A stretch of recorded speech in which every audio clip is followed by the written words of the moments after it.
What is wrong with the Warriors? What makes LeBron so ridiculously hard to guard? Why are there so many candidates for Coach of the Year? The only question left is, say it with me, you win.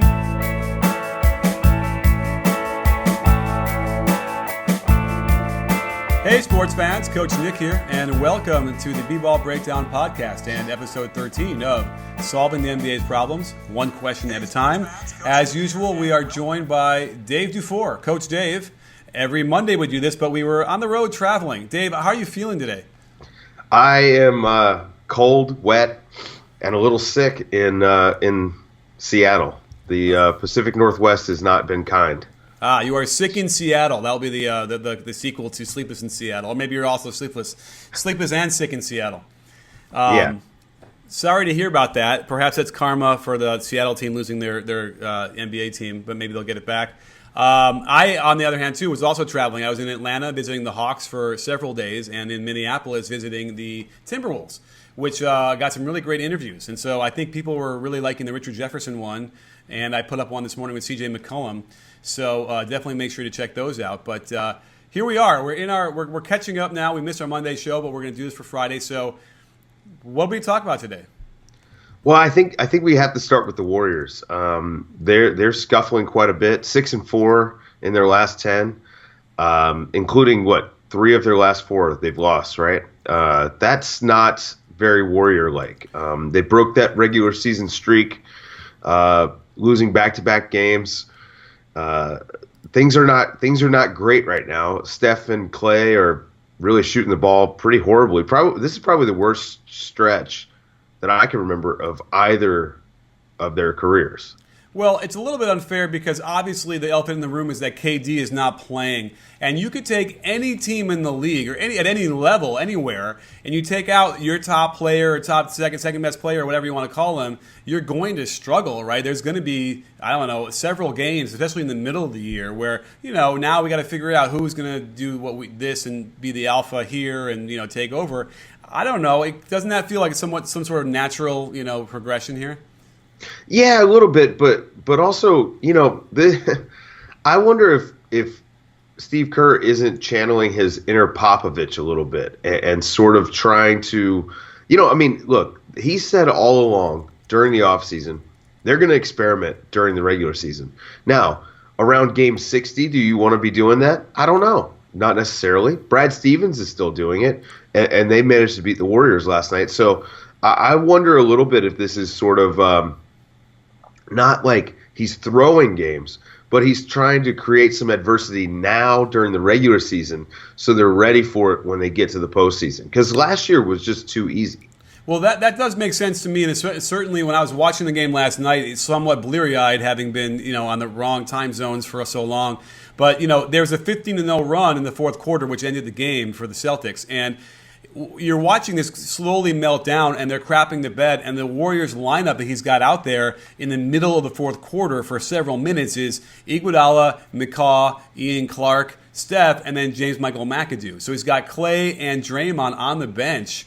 And someone was trying to sort of say that, I'm looking at the thing now. They actually started the fourth quarter and they played, and they did okay, but they took him out in their normal routine, as sort of what they were trying to tell me on Twitter, some people.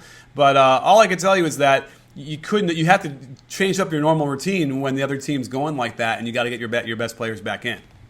Yeah, and that's why I say maybe he's trying to create some adversity now, create the conflict, in the locker room now, so that you don't have some of the issues that they had last year in the postseason.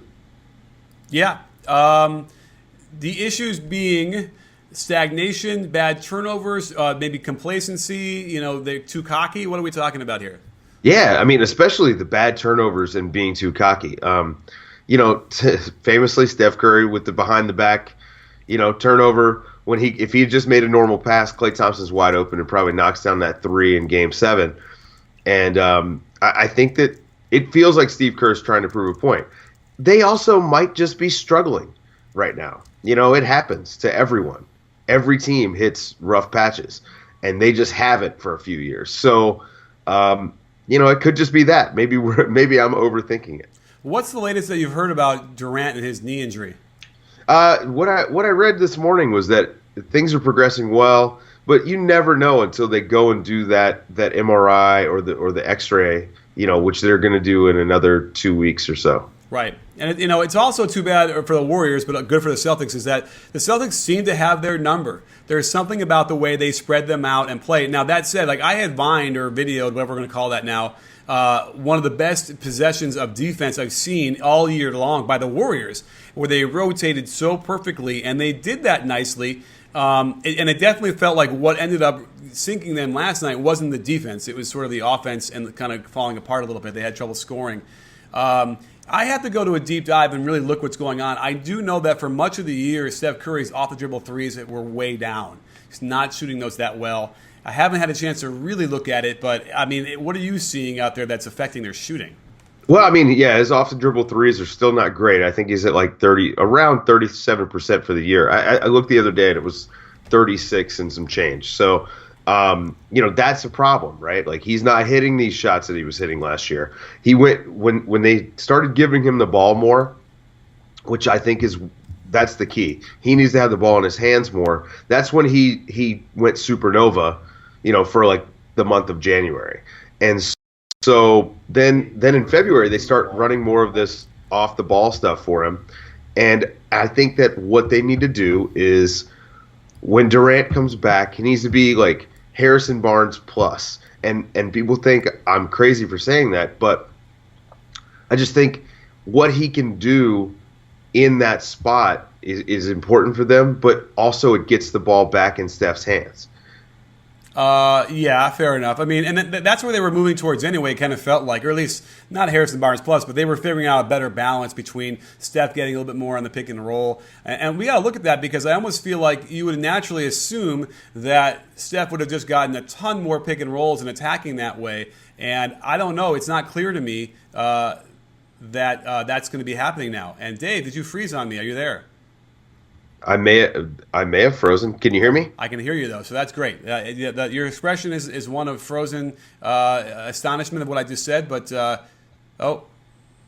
I'm coming back. Here we go. So anyway, we're back. Little minor difficulty. So anyway, so that's the point, is that I'm not so sure we've seen the increase in pick and rolls and attacking by Steph that we would have expected in the last few games, and that also might be affecting why he's sort of not doing as well as he could.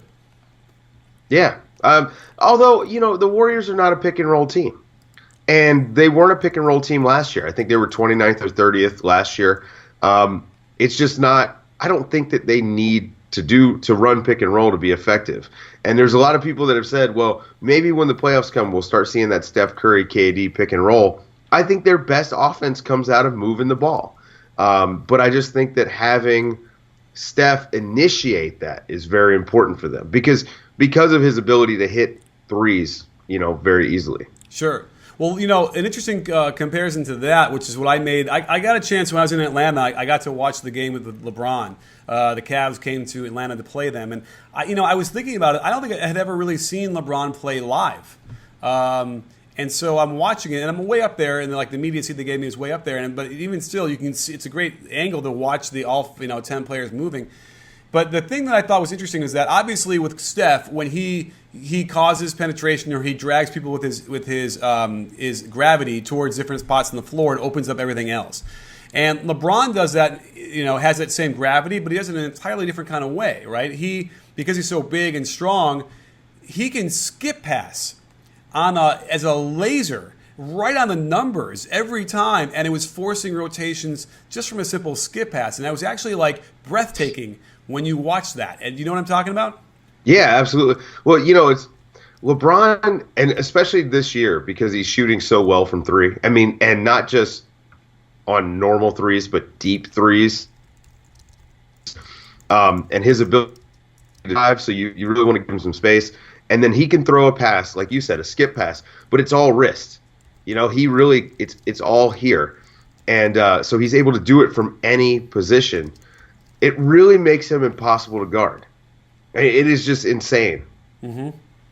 And so the Deron Williams corner three that he threw, he threw a pass through two defenders on a line, Deron Williams had 10 seconds to take that shot. And there's no better feeling than getting that pass from LeBron, knocking down the open jumper, and getting a high five from the king. Kind of the same feeling you'll get when you cook great meals that are easily prepared in your own home. And that's what Blue Apron does. They deliver fresh, high-quality ingredients, and trust me, they make a big difference.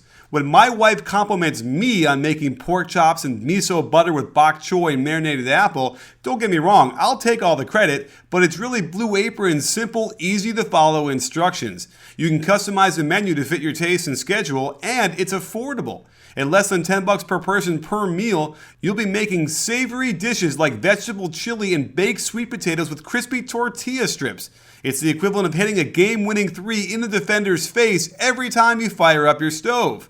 So head over to blueapron.com/CoachNick and you'll get your first 3 meals free with free shipping by simply typing in that simple URL, blueapron.com/CoachNick.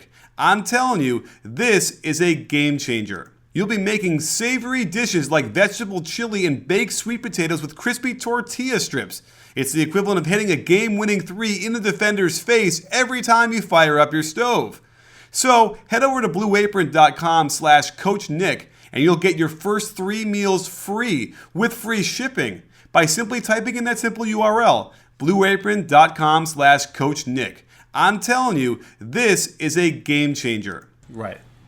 And it's amazing because it's also the accuracy with how he can hit you right in the numbers, and he doesn't have to throw a looping pass because he's big and he can see over everybody. And that's really just startling when you watch that. And so rather than thinking, oh, we're going to have to get dribble penetration, break the defense down, kick out, then he can attack. No. They simply need to toss it to LeBron somewhere mid-post or wherever he is, and he just will look at it and just fire those passes. And it's that's going to be an interesting adjustment to defenses. They can't slide over as much. And, I was talking to somebody in Atlanta, and their idea was, let LeBron score 50 points in a game and shut everybody else down. And don't allow him to throw those because Atlanta continue to rotate 3 steps farther than they needed to be, and then they're running back to their man. That's an interesting take. What do you think about that as an adjustment? Well, I mean, I guess it's one of those things where one guy is not going to beat you by himself. And so if you say, okay, we're going to take out everyone else and just let LeBron do his thing, I can understand that. Yeah, because LeBron is probably not going to hit 8 threes in a game. But yeah, right. At the same time, I mean, did they mean you guard him one-on-one, don't help? Because I think that's the blueprint for sure. Yeah, and we've seen that in the past with Michael Jordan, and when he would go off, he'd get 60 points, and then the Pistons would beat them. And I certainly think that the Cavaliers are at their most dangerous when that ball is moving, and then those threes start raining down. And again, they don't often need KYRIE breaking the defense down and kicking because he's not really going to kick out anyway, right? He's just going to shoot it normally. But it's just kind of startling. So I would say play him straight up, and that's obviously why having players like Crowder or even like a PJ Tucker, the guys that can be physical with LeBron and make him work. Are the guys who you would want to have on your team because you would want to play him straight up. The only problem with that is that you would still need a guy who's his height because he can just fire those passes over you if he wants to. It would be great to have a guy big enough. I'm not even sure there is somebody who's 6'9", strong enough who can guard him. Is there? Well, I mean, this is where Kevin Durant is kind of a LeBron killer. The last few years, KD has had his number on defense and on offense. I mean, LeBron can't guard KD, but KD can hang with LeBron. I mean, he's one of the few guys. He's so long, LeBron can't really post him up, and he can hang with him off the dribble. So, I think that KD might be the only guy in the league that's able to do that. Oh, yeah, and by the way, comment on Periscope for Kawhi, and Kawhi can kind of do that as well. He's not 6'9". I'm actually trying to picture in my mind's eye how well that works out for Kawhi against LeBron.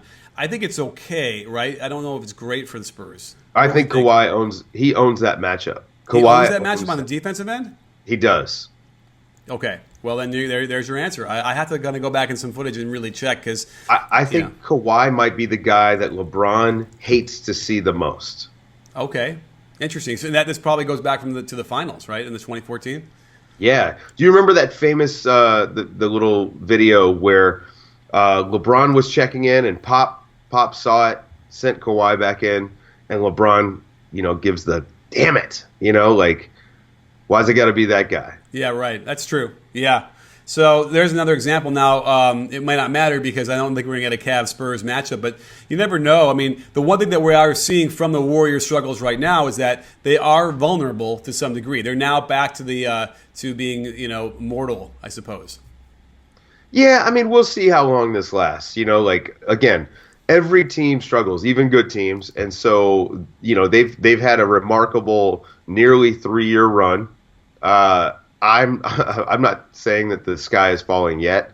We'll see how it goes. I mean, the Spurs are only a game and a half back for the 1 seed, and we've got 18 games to go. So, and they play three more times, not 4.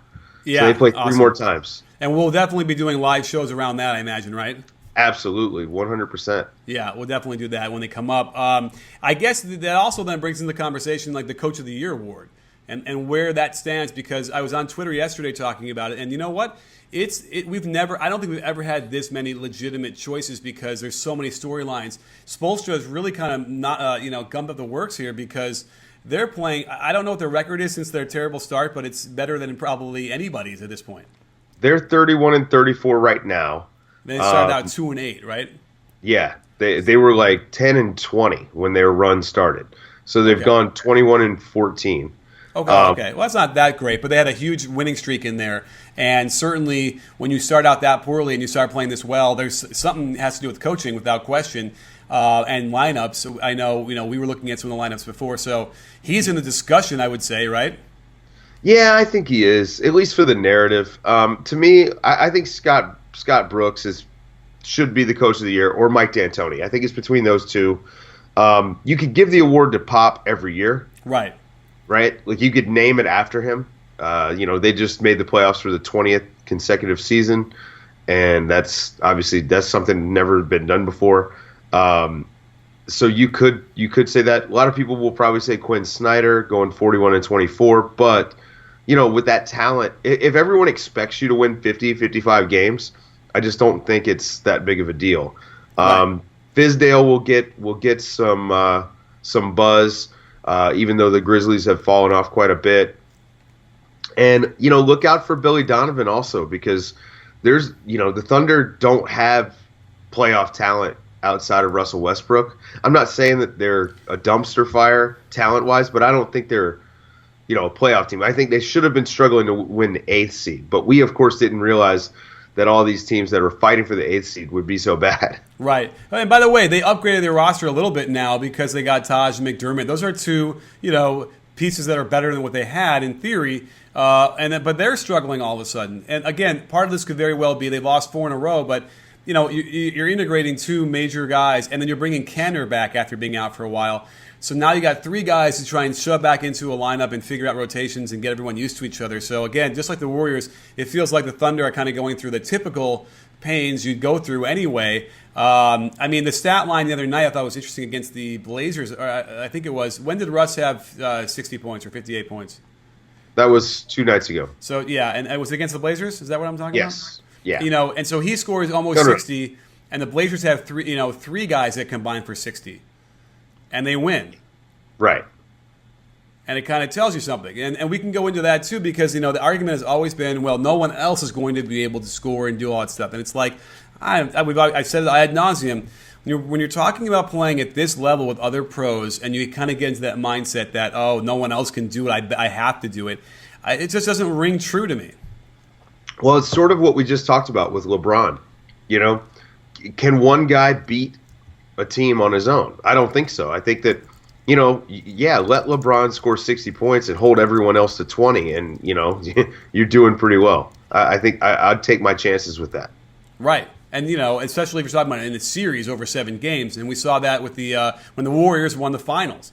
That's what happened. And even still, remember, when the Cavs finally won, listen, LeBron was all world and all amazing, but he absolutely, positively needed Kyrie Irving to have some amazing games and some amazing plays that were made. And then also Kevin Love. I mean, that had to happen for that to work. I don't think again, they wouldn't have won if it was just LeBron doing it all on his own like he tried in 2015. Is that when they won? Yeah. So I think that's what we're learning. And, the only other weird caveat is that this is from the point guard position. We've seen it with Michael Jordan from the shooting guard. We've seen it with maybe LeBron as a power forward and other players like that. But I don't remember like a point guard in this position before, unless you want to count Harden. But that seems like a little bit different this year than it had been in the past. Yeah, I agree. I think it is kind of weird that you've got a point guard that's doing that in that way, and it's not gonna win you very many games come April and May. Like we've seen it before. Right. But what I haven't seen before is Harry's, a place to get high quality razors to shave your face. And if you're like Dave and need to shave your dome, they've got a special razor for that too. The trial set came to my door in a cool package with shaving gel, 4 razors, an easy-to-hold handle, and an even cooler story about their founders, Jeff and Andy, who literally bought their own factory to make razors for $2 a blade, half of what you'd pay when going through the hassle of driving to the drugstore, waiting for the dude to open up the special locked case, since I guess there's a black market for stolen razor blades or something, and that's if you even remember to buy them while you're getting shampoo and soap and everything else. So head over to harrys.com/Coach Nick and you'll get their trial set for free. There's a small shipping fee and you'll get a truly great shave out of it, and you'll always have that smooth shave and soft skin. That's harrys.com/Coach Nick to have all of your shaving needs delivered right to your door, and you'll have a shave as smooth as a crossover step back, pull up, swish. You know what's funny? I kind of want to look. Are you aware at all of what Russ's rating is on the pull-up mid-range jumper, like off that screen and roll, like on the wing? Like, do we know what that is as far as? I have no idea. That's very specific. Only because it's the shot he takes the most. He comes around, he pulls up from like 18, and I'm just kind of curious because it just seems so up and down. And I know everyone like that's his shot, and I don't mind him taking that one either. But like I swear I'll watch it, and it's like. He'll miss like 2 or 3 in a row in a crucial moment of the game where that's like maybe not the best shot that you'd want, or maybe you shrug and that's it. But I don't know. It's a little bit curious to me. But I did want to. But Donovan certainly gets some consideration. I don't think obviously he'll probably be down by the end, but I would imagine that you're talking about between D'Antoni, Snyder, Scott Brooks, and like I don't know. I guess Pop, and I'm missing somebody else. Spoelstra, this might be the closest race we've had in a while. It might not be like within 1 or 2 votes for each, but I think it'll be bunched up at the top there like we haven't seen before. I think also watch out for Carlisle, and if the Nuggets get the 8th seed, Mike Malone possibly gets a few votes too. Yeah. So it's great. Brad Stevens is now listen, the Celtics are playing as well as they have since he got there. Yeah, it's gonna be really interesting. I mean, for as much as these awards matter, right? Like it's gonna be interesting. I think that this will be one of the few years where you're gonna have controversy at almost every single individual award. Yeah, or controversy or arguments, and good arguments, or either way. The Scott Brooks thing, again, we talked about it before. It just really blows me away because he went from offensively a guy who didn't run any offense or not much of one to it's clever and there's motion and there's movement and it's it works and that's. He deserves a lot of credit for that. It must be like the year off or something. But again, we talked about it before, and it really, the more I think about it, the more I feel like I'm right as far as it just feels like the players just didn't listen to him. They didn't run what he wanted, and that's a problem. Yeah, I agree. I mean, he's done a really good job learning the game, getting better, and I think it shows. And to me, he's the coach of the year. I think he's done the best job. Should we go to questions? Yeah. Do we have any? Yeah, let's see. User at the Mexicution asks if Russ can really win the MVP because of triple doubles. I'm sorry, can Russ win the MVP? Yeah, can Russ win the MVP because of triple doubles? I think he can. Yeah, remember, it's a narrative award, right? Right. Most valuable narrative. Yeah, I think Russ. I think if most people probably have Russ number one right now because of the triple doubles, and I'm not. I don't know. I've kind of poo pooed on it all year. It is impressive. Don't get me wrong. It just doesn't matter. Right. Right. Is a 30-point, 8 rebound, 7 assist game that much worse than a 25, 11, and 10 game? Right. Like I think what LeBron is doing is really impressive. I really think that Kawhi, his ability to do it on both ends is why I think Kawhi should be the MVP. Like if you were asking me right now, they're the 2 seed. They're actually fighting for the 1 seed, and he's doing this stuff on both ends. Like their second best player, LaMarcus Aldridge, don't get me wrong, he's a good player, but it's not like LeBron where he has the super friends over there, and then you've got all the good players in the West are in Golden State except for Kawhi and James Harden basically and Russ. So I think that Kawhi is doing just as much as those guys, but he's also doing it on defense. And I know that defense doesn't matter anymore, but it ought to, for this award. Yeah, to me, it's hands down. I'm going to do a big push for LeBron. I feel like he's the guy that should be winning this award, and primarily because not only are his numbers really impressive, it's the minutes. He's playing so many minutes. That just seems that I don't know why that's really resonating with me more, but he's working so much harder than it seems like anybody else, and that seems to me why he should win it anyway. But with that same thought in mind, this is where I love Russ because he's playing 36 minutes a night, which is about average for whoever, but he's playing every single night, and you feel all 36 of those minutes. And so, he is a force of nature for the entire time. I've never seen him get tired, although I did, in one game right before the All-Star break, he did look tired. But he's almost superhuman with that. Yeah. No, yeah. And you're right, but we've seen him looking tired a little bit, which is really – and it only is notable because you never see that. You didn't used to see that. And I think someone asked me when the decline is going to start with him, and I think we've seen it. I think that we've seen instances now this year where there's a moment where we're starting to see something there. Again, he can pick and choose his spots and continue to be as dominating as ever, but we're starting to see it. I had to surmise that he's probably got 2 more years of this maybe, and then where it's going to start to decline and maybe pretty quick. Yeah, I completely agree. Okay, so we've got, let's see, at Belly Jetarogi. I'm going to butcher these names. Butcher what? And he asks, can the Jazz make some noise in the playoffs? They've been playing really great lately. They really have. They've been very, very good, and I think we both think that they could potentially be a really difficult second round matchup for the Spurs or for the Warriors. Absolutely. I just realized I tweeted out that question instead of the link to the Periscope. But so you're saying who you're saying is the biggest threat? Utah. I think Utah could be a huge threat to the Spurs or to the Warriors. They match up well with both teams. They're long. They've got Rudy Gobert, who's probably the best defensive center outside of Marc Gasol in basketball. At least more dynamically. Yes. The best. Right? It's interesting. I guess you're talking about fully healthy. George Hill is out there playing all the time, and no one else is injured, right? Right, and so that's the knock with them, right? They play great when they have everyone together, but how long are they going to have everyone together? Right.